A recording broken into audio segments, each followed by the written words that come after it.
the parts of the eye and kind of point some of these out to you and talk about some of their functions. So first of all, the eye is a very sensitive organ. It contains about 70% of all of the sensory receptors in your entire body. So that is a lot of nervous system tissue. So over 1 million nerve fibers in an individual eye, which is insane. And since the eye is so important, for allowing for vision, it has a lot of protection as well.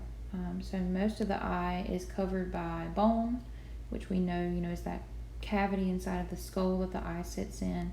And surrounding the eyeball, we also have a lot of fatty tissue that kind of cushions it like a pillow. Now we have some accessory structures that go with the eye as well. So we have eyelids. We have one lid on top of the eye here, and then we have the lid on the bottom. Associated with those eyelids, we have eyelashes. Now those eyelashes and eyelids are both good for blinking, and when you blink, that helps to brush material off of the surface of the eyeball. We have what's called the conjunctiva, which is a lining that's found on the inside of the eyelids and also covering the external sclera, or the white of the eye, the outside of the eyeball. So we'll talk about that one in a second. We have the lacrimal apparatus, which that one's used to make lacrimal fluid, which is another word for tears. And tears are also good for lubricating the eye and for protecting the eye as well. And then we also have extrinsic eye muscles, which are muscles that surround the eye and help with movement of the eye, because we know we need our eyes to move around in order to see everything properly.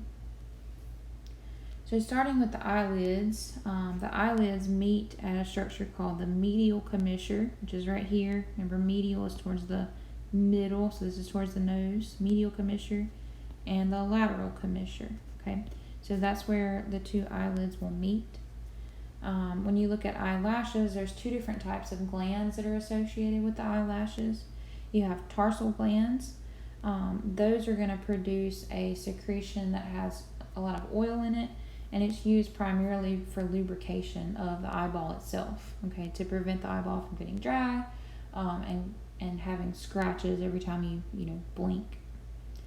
The ciliary glands, those are between the eyelashes, and those are primarily for lubrication of the eyelashes themselves, help keep them soft, and keep them from getting too brittle and breaking and falling off. Now I mentioned the conjunctiva earlier, so that is a membrane that I said lines the inside of the eyelid, so you can see it lining the inside of the eyelid, and it also wraps around and lines the surface of the eyeball itself, okay?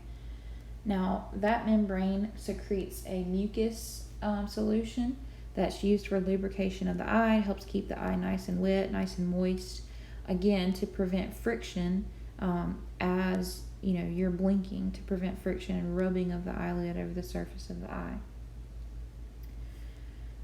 This membrane, the conjunctiva, you may have heard of conjunctivitis. Another word for that is pink eye. So when you get pink eye, that is inflammation of the conjunctiva, okay? Causes a lot of swelling, inflammation, and pain, because essentially you have a lack of that mucus being produced, and it can cause dry eye, cause a lot of scratching on the surface of the eye. I also mentioned the lacrimal apparatus earlier, and I told you guys this one is used for production of tears, okay? So there's a few different parts to the apparatus that I'm going to go through. The first part is the lacrimal gland. That's this gland that sits up above the lateral aspect of the eye. This is the part of the apparatus that actually produces the tears, okay? You have these little excretory ducts that secrete the tears into the eye, and those tears wash over the surface of the eye, and then they drain out of these structures called lacrimal canaliculi, so these little tunnel-like structures here, into a larger structure called the lacrimal sac. So the tears get collected here, and then they drain down this structure called the nasolacrimal duct. The reason it's called nasolacrimal is because it attaches to the nose, okay? So you may have noticed if you cry really hard, you may have noticed that your nose starts running. Well, what that is it's excess tears that are being produced, and those tears get caught into these lacrimal canaliculi, into the lacrimal sac, and then they drain down through the nasolacrimal duct into the nose, and they come out of your nostrils. So as you can see, that fluid is continuously being produced. It's continuously washing over the eye and getting collected and passing down to the nose. And so that the tears themselves, the lacrimal fluid, is going to be used for protection and also used for lubrication. Okay, so it protects the eye, it keeps it nice and moist, and lubricates it so you don't have friction again due to blinking or due to dust or whatever getting in your eye. The tears themselves have some salt in them. You may have noticed that if you tasted a tear while you were crying, that it's kind of salty. That salt helps prevent bacterial growth in the eye, so it's good to prevent bacteria. The mucus is good for lubrication. The antibodies, now antibodies are proteins that we'll talk about a lot more in a later chapter. These are proteins produced by your body that help essentially tell your body that something is in there that should not be there, whether it's bacteria or a virus. Antibodies can bind to those things and let your body know that it's not supposed to be there, and it essentially can help your body remove it. So antibodies are also going to be good at preventing bacterial growth within the eye. And then we also have the enzyme lysozyme. Now lysozyme, remember we talked about lyse a little bit back in Principles 1. To lyse means to split. So lysozyme is an enzyme that's very good at breaking down bacterial cells and splitting them open and killing them. So lysozyme is also good for protection of the eye. Now the muscles that surround the eye are called the extrinsic eye muscles, and these are used to provide movement to the eye. So let's just run through each one of these. First we have the lateral rectus muscle. Okay, so here's the lateral rectus muscle right here. Now this one is going to be used to move the eye laterally. Remember, lateral means out to the side. Okay, so it allows you to give a nice side eye. The medial rectus muscle is found on the medial aspect of the eye. So here you can see it in this picture. That's going to allow the eye to rotate medially. Okay. Superior rectus. Superior means above. Okay, so superior rectus muscle. Remember, rectus, we talked about in the muscles, means straight. So that's the one that sits kind of straight over the top of the eye. Now that one is going to allow you to elevate your eye or look up. Okay, and then the inferior rectus, which is underneath the eye, is going to do just the opposite. That one's going to allow you to depress the eye or look down, okay, and turn it medially. The inferior oblique, you might notice is oblique, it kind of goes around the eye. That one allows you to elevate your eye and turn it laterally out to the side. And then you have the superior oblique, which is going to allow you to depress the eye or look down and turn it laterally at the same time. Now looking at the structures of the eyeball itself, there are 3 separate layers to the eye. Okay, we have an outer layer, which is pretty much colored in white here, called the fibrous layer. It's the outermost portion. The middle layer is called the vascular layer. That one's colored in red for the most part in this picture. And then the sensory layer is the innermost layer. That one's colored in yellow. Okay, so that's where most of the sensory neurons and organs will be found within the eye. Now we also have fluid found within the eye called humor. Okay, so humors are the fluids in the eye. We have 2 different types of humors that we'll talk about. So let's start with the outermost layer of the eye, the fibrous layer. Again, that's this white colored layer here. Now the fibrous layer is made up of 2 parts. It's made up of the sclera, which is essentially the white of the eye. So all of this right here that I'm kind of highlighting over is the sclera. It's the white of the eye. And then on the anterior portion, we have the cornea. Now the cornea is clear or colorless. Okay, it's transparent. And the reason it's transparent is we need light to be able to pass through the cornea to make its way to the back of the eye for vision. The cornea is also pretty unique because it's the only tissue that can be transplanted from human to human, typically without any kind of rejection. Okay, and it's also very good at repairing itself. So if you've ever scratched your cornea before, chances are it healed right up, probably within a few days or so. Now the middle layer, again, is the vascular layer. That's this in red. Now the word vascular means it contains a lot of vascularity or blood supply, which is why it has this nice red color in this picture. But it's a very dark layer. Okay, when you look at an actual eyeball, it's very dark in color, and the reason for that is it's going to be helping to kind of absorb light and prevent the light from scattering within the eye. It's to really to help focus the light on the focal point in the back of the eye. On the anterior portion of the vascular layer, so up here, you might notice there are two structures that kind of branch off, and those are the ciliary body. That's this fatter portion here that has the ciliary zonule attached to it. Looks kind of like little strings. Okay, and then anterior to that, we have the iris. Now the iris is the colored part of your eye. And it can change its shape and size to allow for more light to enter into the eye or to allow for less light to enter into the eye. And it does that through this small opening right in the middle of the iris called the pupil. Okay. Now in an actual eye, the pupil looks black, and that's because you're seeing the actual inside of the eye, which is really dark. So the pupil is at the center of the iris. Again, the iris is the colored part of your eye. So if you have brown eyes, your iris is brown. If you have blue, your iris is blue. The ciliary body up here that has the ciliary zonule attached to it, you might notice that those are attached to this structure here called the lens. Now the lens can actually change shape to accommodate different lengths of vision, and I'll talk more about that in a second. The innermost layer, colored in yellow, right, is the sensory layer. So this is where all of those nerves, neurons are going to be found for sense of vision.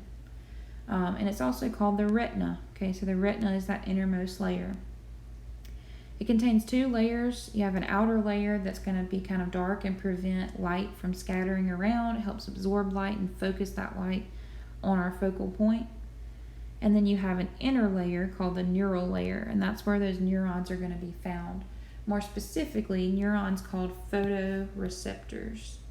Okay. Now, photo, that prefix is referring to light in particular. Okay. So these are neurons that have the way to sense light. Okay. So they allow for sensation of light. Now we have two different types of photoreceptors, and those are the rods and the cones. Cones are used for detailed color vision, whereas rods are going to be used for more black and white or grayscale vision. So when we look at the retina or the sensory layer in more detail and really zoom in on it, so you can see the retina here, and then we took that and we really zoomed in on it so you can see the different cell types.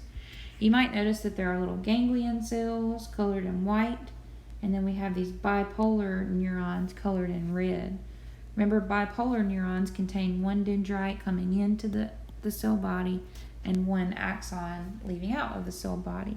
Hence the name bipolar. You just have the two cell processes coming off of that cell body. And then those bipolar cells connect to the rods and the cones. Now the cones they have in this picture colored in yellow. They have the rods colored in purple.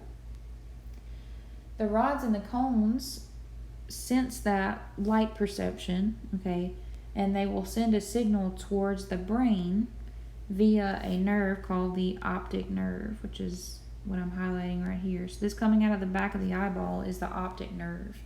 That's where the signal is traveling from the rods and the cones to the brain.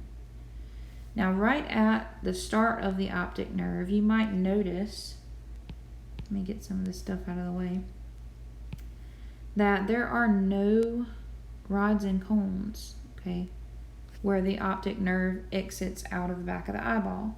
And for that reason, there's no sensory neurons there, right? And so there's actually no vision available at that spot in the eye. And that spot's called the optic disc, or another word for that is the blind spot. Okay, that's your blind spot. It's the area where you have no rods or cones present in the back of the eye, and that's because it's where the optic nerve is leaving the eye.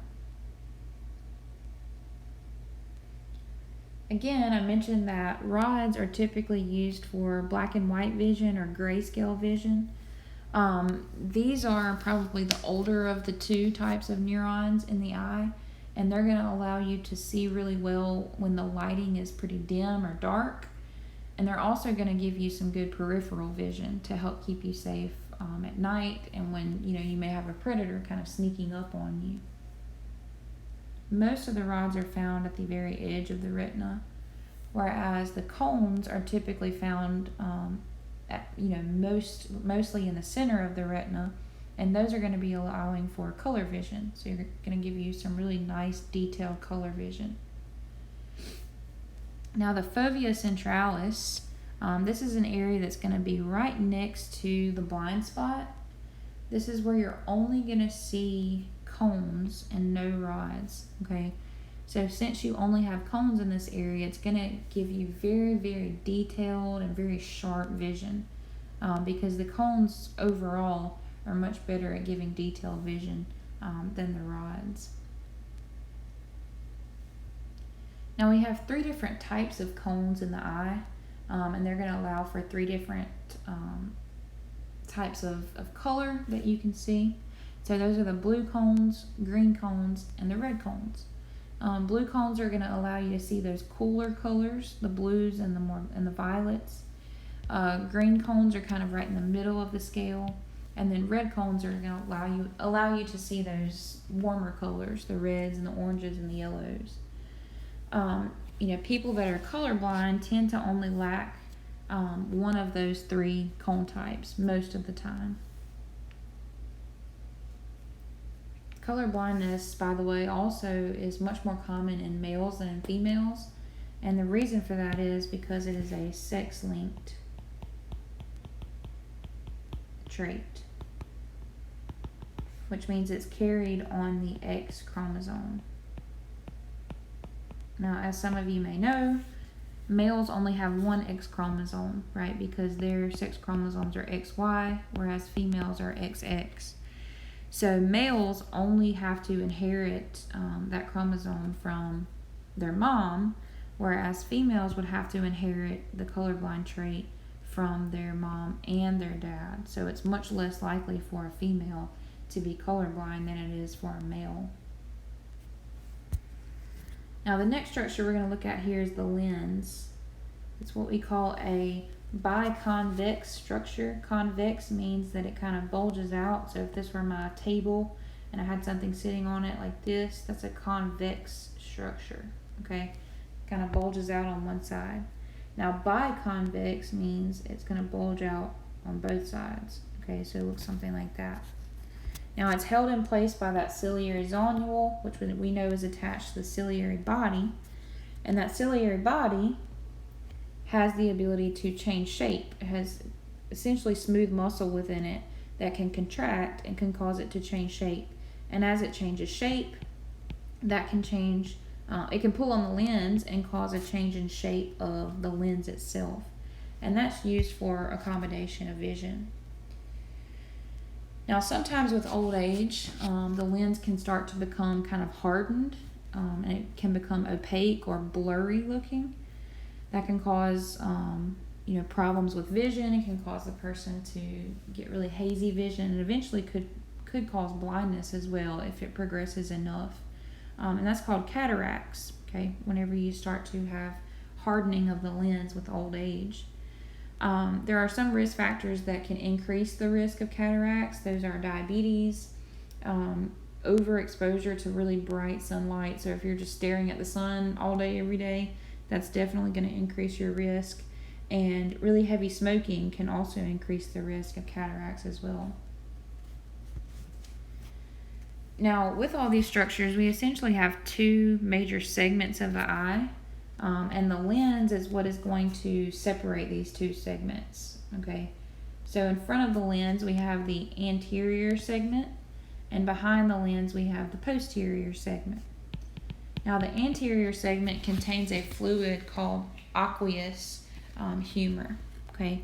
Whereas the posterior segment contains a fluid called vitreous humor. So aqueous humor is found in front of the lens. Vitreous humor is found behind the lens, okay? Now, both of these humors are important in helping maintain the shape of the eyeball. The aqueous humor is a watery solution. It's kind of thin.